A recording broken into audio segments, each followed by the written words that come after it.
Umupo ka. So, umupo. Totoo yun, 16 years old na buntis ang nanay mo. In fact, 3 months before graduation, lumaki ang tiyan ng nanay mo. Sa kahihiyan, ang ginawa ng tatay ng nanay mo, pinilit yung tatay mo na magpakasal. At pareho silang hindi nakagraduate. Mula noon, sapagkat pareho silang mahirap, they have to work, at nagkaroon pa ng pangalawang anak, pangatlo, pang-apat, sabi ko, 5 kayo lahat ng magkakapatid. Alam mo yung anniversary ng mahirap, di ba? Okay? Kasi hindi nakakalabas, mamasyal, malos ng sine, kaya kumakuha na lang ng baka. Okay, yun yun. So, 5 kayong anak. And sabi ko, nakita mo ba, na ang tatay mo sapagkat hindi high school graduate, ang pinaka-decente niyang trabaho na kukuha ay factory worker. Sometimes barker ng jeepney, sometimes tricycle driver, sometimes kardador. At ang nanay mo, dahil 5 kayo, kinakailangan tulungan ng tatay mo na kumita, na kinakailangan ng nanay mo ay maglabada mula sa pagsikat ng araw hanggang sa paglubog nito, nagtatrabaho ang nanay mo, namamalansya, naglalaba. Imagine, naglalaba kalahating araw, mamamalansya kalahating araw, para lang kayo buhayin. At every time na mayroong reunion ang klase ng nanay mo, tatay mo, ni anino nila hindi ipapakita. Bakit? Kasi mga ka-eskwela nila, abogado, naging doktor, naging accountant, successful in life, sila 5 anak, hindi mabuhay. And then, ang lolo mo na magulang ng tatay mo, laging minumura ang nanay mo at sinasabi, kung hindi ka, okay? Dahil sa'yo, nakatapos sana ng pag-aaral ang anak ko. Ngayon, anak, sabihin mo sa akin, masama bang higpitan ka ng nanay mo? Kasi ayaw ng nanay mo na nangyari sa kanya, maulit sa iyo. Mga anak, gagalit kayo sa nanay niyo, sa tatay niyo, medyo mahigpit. Okay, sabihin na natin mahigpit na nga. But can you understand na ang kanilang kahigpitan ay nagmumula sa pagkatakot na baka sakali pag pinayaan ka ng pinayaan, mapalugi ang buhay mo? Can you give that credit to your parents na ang malasakit lang naman nila maging maayos ang inyong buhay at huwag masira ang inyong kinabukasan? Pang-anim, second to the last. Your parents have pressures too. Meaning, ilan sa inyo rito, mga anak, ang magulang ni congressman, pagkatas ka kamay? Wala. Sino rito sa inyo, anak, ang tatay nyo mayor? Wala. Siguro ito. Sino sa inyo ang magulang nyo janitor? Ang magulang niyo senator? Wala. That means to say pala mga anak, pare-pareho lang tayo ang karaniwang tao. Meaning, ang magulang mo kinakailangan magtrabaho para buhayin ka. Now, can you understand this, mga anak? I know what I'm saying because this has been part of my experience. That there are times, may mga panahon, anak, that I don't feel so good. Masama pakiramdam ko sa aking katawan. Ang feeling ko lalagnatin ako. Ang feeling ko masakit ang ulo ko. But I have to stand up. I have to go to work because kailangan ko magtrabaho dahil anak, pinapaaral kita, pinapakain kita, pinapabahay kita, and I have to produce so I can provide. Minsan hindi nagre-reklamo ang nanay mo. Hindi nagre-reklamo ang tatay mo. Ano ba naman buhay ko? Hirap-hirap mo. Sarili na lamang nila ang lahat ng bigat ng kanilang nararamdaman. They just continue to do it because of you. Ay, ito madalas ko sinasabi. Tell me if I'm wrong. Kung ako nag-iisa, kahit di ako magtrabaho. Sabi sa kaibigan dito, punta sa kamag-anak doon, happy-happy. Wala akong problema. Kaya kong mabuhay. Pero hindi ko pwedeng ganun ang buhay ko kasi may pinapakain ako, may pinapaaral ako, may binubuhay ako, kailangan kong magbanat ng pawis, ng buto, kailangan kong magpatulo ng pawis, kailangan kong magtrabaho. Now, anak, naiisip mo ba na maraming beses the pressures on your parents are too much? Una, baka kung marinig ninyo kung paano murahin ng boss niya ang tatay mo. Pero lululunin lahat yun. Kasi hindi siya pwede sumalis sa trabaho kasi kailangan niyang kumita. Naisip niyo ba yun? Dahil meron time, dahil kung hindi naman manager ang ano mo, may boss yan, may supervisor yan. Kung minsan mapagsasabihan, kung minsan mapagalitan, kung minsan mahalaitin. At hindi kikibo ang magulang mo because he wants to retain the job, not for himself, but because of you. This is a very classic anecdote. I was several years ago, matagal-tagal na to, kung natatandaan niyo yung JT Transit na bus, yung kulay pula, lawanit yung gilid. One day, nakasakay ako sa bus na gano'n.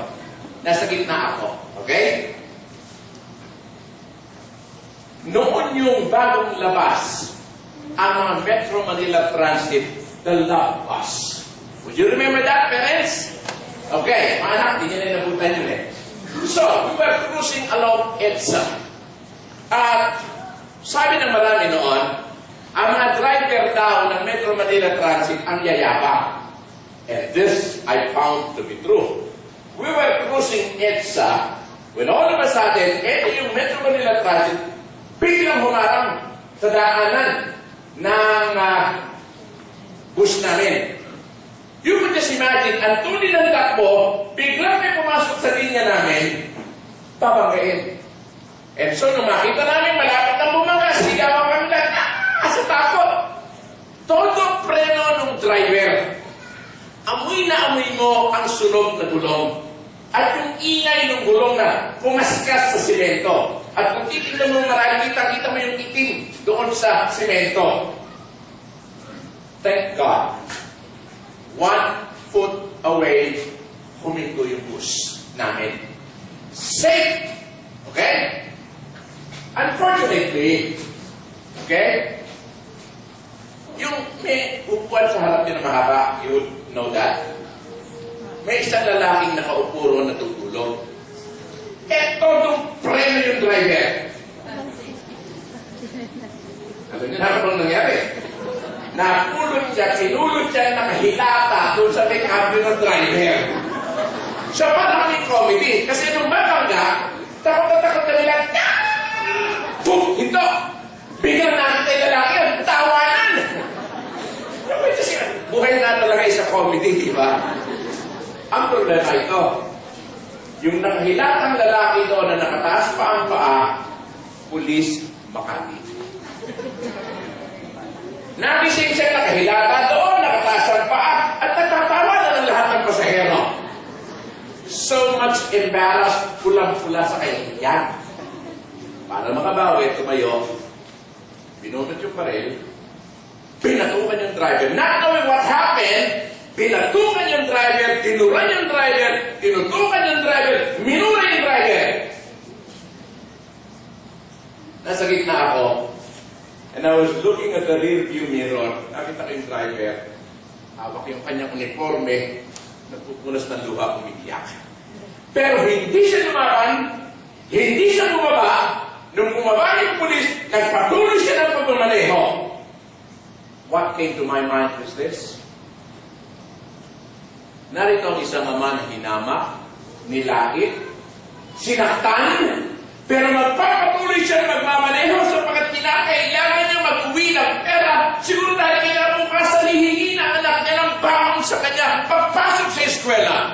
At ang inisip ko is this, ano kayang klase ng mga anak, ang anak ng driver na ito?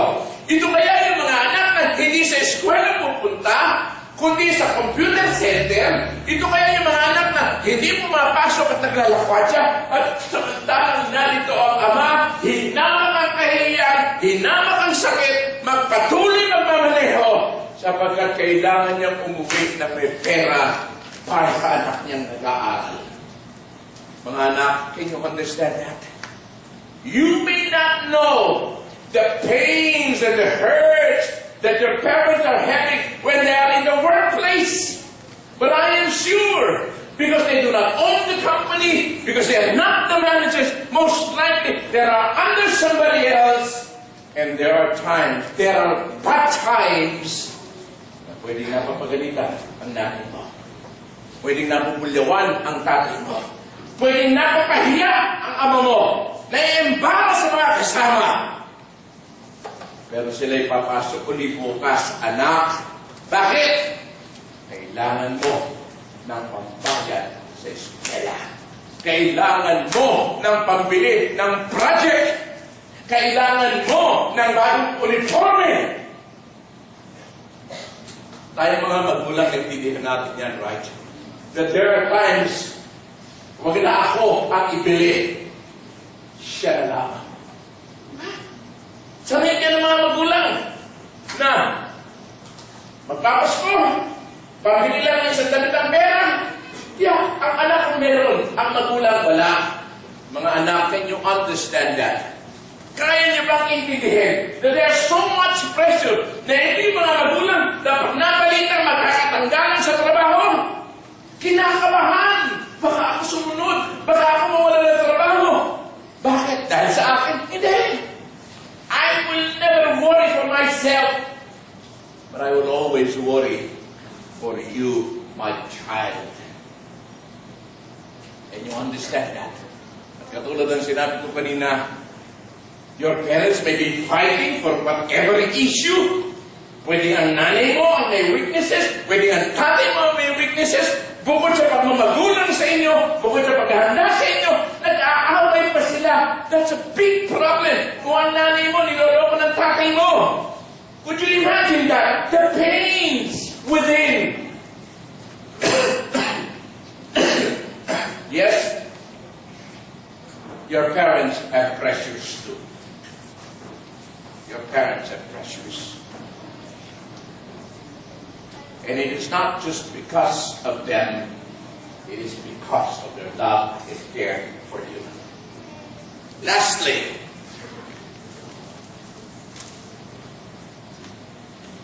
they love you so much, they just don't know any better. In other words, sabi nga ng mga usapang kanto ilalabang ko to ng tagaan ng daliri. Diba yung gano'n? Natotoo ito. Pwede mo sama ang loob mo sa magulang mo. Pwede hindi magaling madalaga ang magulang mo. Pwede maraming witnesses ng magulang mo, anak. I can accept that. Pero isang bagay ang tahasang sasabihin ko sa iyo. Buksan mo ang puso ng nanay mo at ng tatay mo at makikita mo, mahal na mahal ka ng tatay mo at ng nanay mo. They just don't know how to express that love to you. Bakit? Kasi ang lolo mo, ang expression ng love is galit. I remember, one mother, ibinili ng bagong pantalon yung anak. Pagdating sa bayan, Nay, binili mo akong pantalon. Inuwa. O, eto, ayan, sige, magpasasa ka dyan. Sakit naman, binili ka nga eh. Ganun pa ibibigay sa'yo. At yun lang ang alam nila.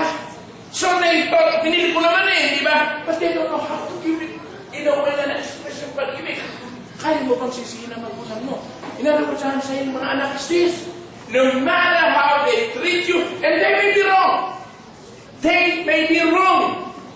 But I'm telling you, they thought that's the right thing to express to you their love. Because they don't know any better. Ngayon, anak, ikaw ay yung klase ng anak na gusto ng bagong cellphone. Tanibili mo naman ako ng bagong cellphone. Mga eskwela ko, puro bago na yung kanilang cellphone. Ako lang ang luma, nakakahiya. Sabi ng tatay mo, sige anak, pag-iipunan ko. Bakit pag-iipunan pa? Ang tagal-tagal pa nun! So, nagalit ka. Hindi ka kumakain. Hindi mo kinakausap ang tatay mo. Hindi ka pumapasok. Nagre-rebelde ka. Alam mo, anak, kung ganyang klase ang ugali mo, let me tell you this. And pardon me, parents.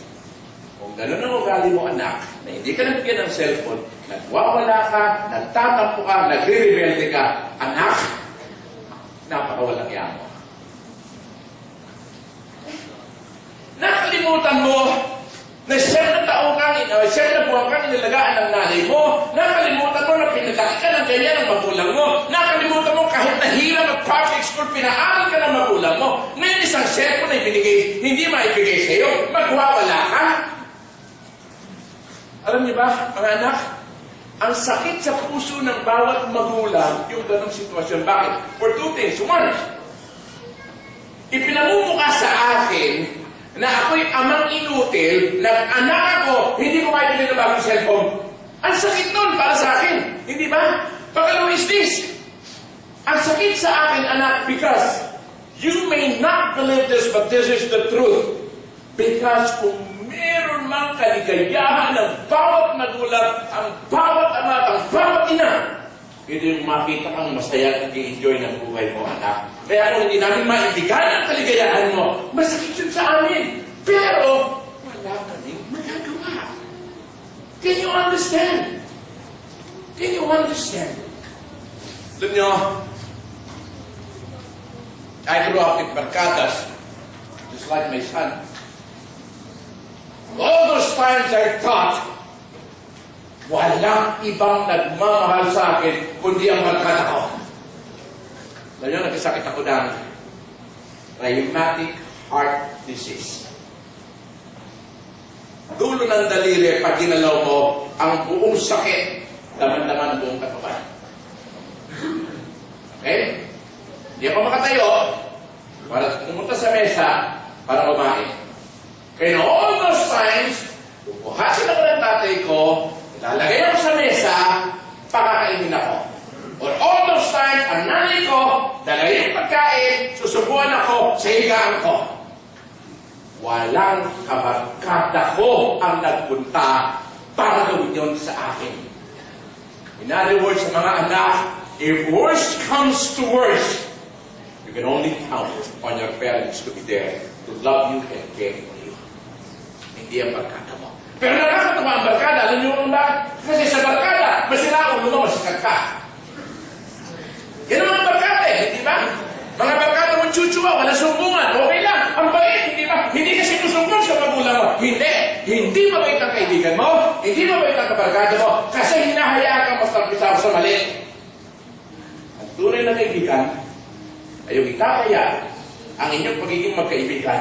Maituwid ka lang na sabihin, hindi, magalit ka na sa akin, kung magagalit ko, magpapagulang sa iyo, eh yung malaman na magulang mo to, sasabihin ko sa parents mo yan, yun ang tunay na kaibigan. Pero yung mga kaibigan na, sige, huwag natin sabihin na, pagtakpan natin to, yun ang walang kwentang kaibigan sa pag-inahaya kang magmarcha sa lahat ng kasamaan. Sa mga anak, can you understand? Your parents love you. They just don't know how to express it in a better way. Because in the first place, they may have not experienced that as well. So this morning, mga anak, I appeal to you. Okay? And I ask you. Ito yung sinabi ko kanina, ulitin ko. Are you tired of being told what to do? Are you tired of being asked wherever you've been? Are you tired of always asking for permission? Are you tired of consulting mom and dad for decision? Are you tired of doing household chores? If you are, it's about time to claim your independence. And how do you claim your independence? Go and find another home. Kung ikaw ang susupad sa sarili mo, kung ikaw ang nagpapakain sa sarili mo, kung ikaw ang bumubuhay sa sarili mo, kung ikaw ang nagpapaaral sa sarili mo, kakampihan kita at sasabihin ko sa magulang mo, huwag niyo na siyang pakialaman, hayaan niyo na siya. But as long as you are dependent on your parents, di ba? Kaya ginagawa ko, I'm independent. Oh, bakit pa? Bakit lang hihingi ka pa sa tatay mo, sa nanay mo? You're not independent. Pagbayaran sa eskwelahan, tayo pagbayad. You're not independent.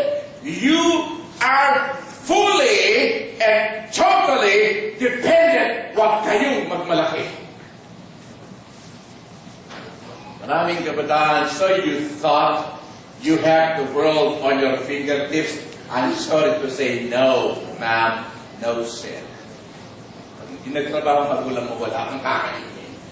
You are fully dependent. And as long as you're dependent on your parents, honor your parents, love your parents, obey your parents. Isang broadcaster na nagsabi, what are flowers for if they cannot smell? What are flowers for if they cannot smell? Ang katapat ng kasabihan yan sa ating Tagalog is this. Animpando mo kung patay na ang kabayan. Mga anak, think about this. Pag dumating ang panahon na namayapa ang tatay mo o ang nanay mo, then and only then would you realize how I wish nandito ang magulang. Then and only then would you realize you need your parents. Then and only then would you realize your parents have loved you more than you know. And because of that, aramdaman mo, mahal ka ng mga magulang mo. Pero patay na sila, most likely, ang gagawin mo, aalalahanin mo silang lagi, magdadala ka ng bulaklak sa kanilang libingan, o baka magpagawa ka pa ng musileo para sa kanila, o baka ipalagay mo pa yung litrato na, everything you do, so that you could express your love for your parents. Anak, let me tell you this. That's good, but it is highly too late. Because they do not see it, they do not feel it, they do not know it. Anak, you want your parents to be happy? You want your parents to be proud about you? You want to reward your parents? Now is the time that they can see you go home on time, that they can see you examine your subjects, that they can see you work at home. Now is the time, ipakita mo pag-ibig mo sa mga magulang mo. Na kapag ikaw mataas ang marka mo, pag ikaw ay hindi pasaway, pag ikaw ay umuwi ng maaga at hindi sila nag-aalala, they will die happily because they know matino ang kanilang anak. Sila'y mamatay at wala na, no matter what you do, is useless for them. Today, mga anak, hindi ko alam ilan sa inyo, buhay pa ang magulang nyo.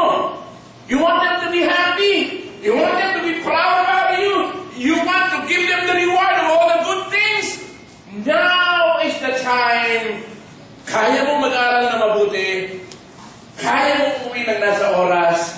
At kaya mo maging mabait na anak. Listen to the prayer of his father.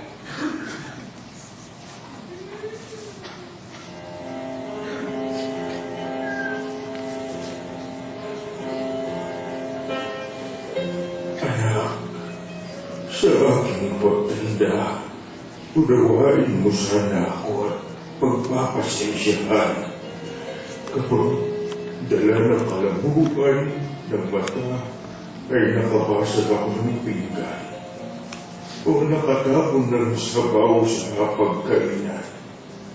Huwag mo sana akong pagagalitan. Maramdamin ng isang matanda. Nagsisangkiti ako sa tuwing sinisigawan mo ako.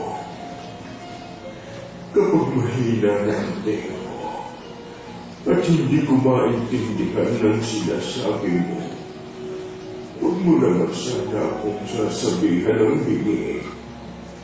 Pakiulit na lang ang sinabi mo o kaya naman ay pakisulan mo na lang. Pasensya ka na, anak. Matanda na talaga ako.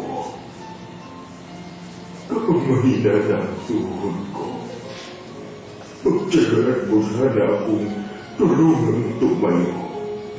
Katulad ng pag-alagay ko sa iyo noong nag-aaral ka pa lamang lumakad.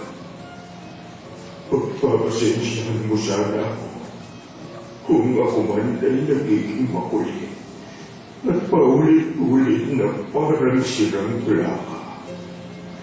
Basta, pakinggan mo na lang ako. Huwag mo sana akong pagtatawanan o pagsasawang pakinggan. Natatandaan mo, anak, noong bata ka pa. Kapag gusto mo ng lobo, paulit-ulit mo yung sasabihin. Maghapon kang mamumulit hanggang hindi mo nakukuha ang gusto ko. Pinagtsatsagaan ko ang kakulitan mo. Pagpasensyahan mo rin sana ako na sa aking amoy. Amoy matanda, amoy lupa. Huwag mo sana akong piniting maligo. Mahina na ang katawan ko at madaling magkasakit. Kapag nalamigan, huwag mo sana akong pandirihan. Natatandaan mo nung bata ka pa. Pinagtsagaan kitang habulin sa ilalim ng kama kapag ayaw mong maligo. Pagpasensyahan mo sana akong madalas. Kung ako ay masingit, nalamarahal ito ang aking katandaan. Pagtanda mo, maiintindihan mo rin. Kapag may konti kang panahon na lang, magkwentuhan naman tayo. Kahit sandali na, pinagna ako dito sa bahay. Maghapong nag-iisa, walang kausap. Alam kong busy ka sa trabaho. Subalit, nais kong malaman mo na sabik na akong makakwentuhan ka. Kahit alam kong hindi ka naman interesado sa mga kwento mo. Natatandaan mo, anak, nung bata ka pa, pinagtsagaan kong pakinggan at intindihin ang pautal-utal mong kwento tungkol sa iyong kotse-kotsehan. At kapag dumating ang sandali na ako'y magkasakit at maratay sa balik ng karamdaman, huwag mo sana akong pagsawaang alagaan. Pagpasensyahan mo rin sana ako kung ako man ay maihi o madumi sa higaan. Pagtsagaan mo sana akong alagaan sa mga huling sandali ng aking buhay. Tutal, hindi na naman ako magtatagal.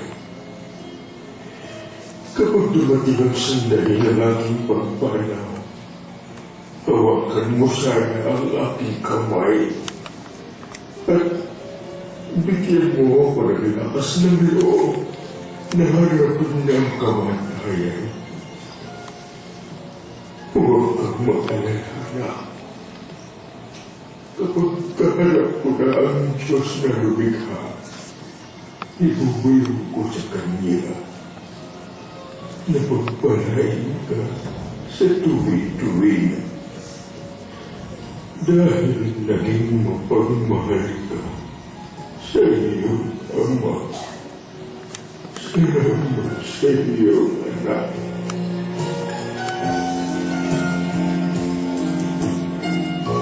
Well, punong-puno ng damdamin.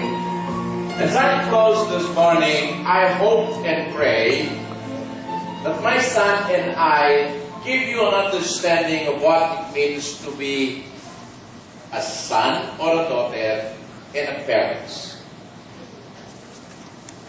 I'd like to pray for you as I close. And I'd like to invite you to please bow your heads and close your eyes.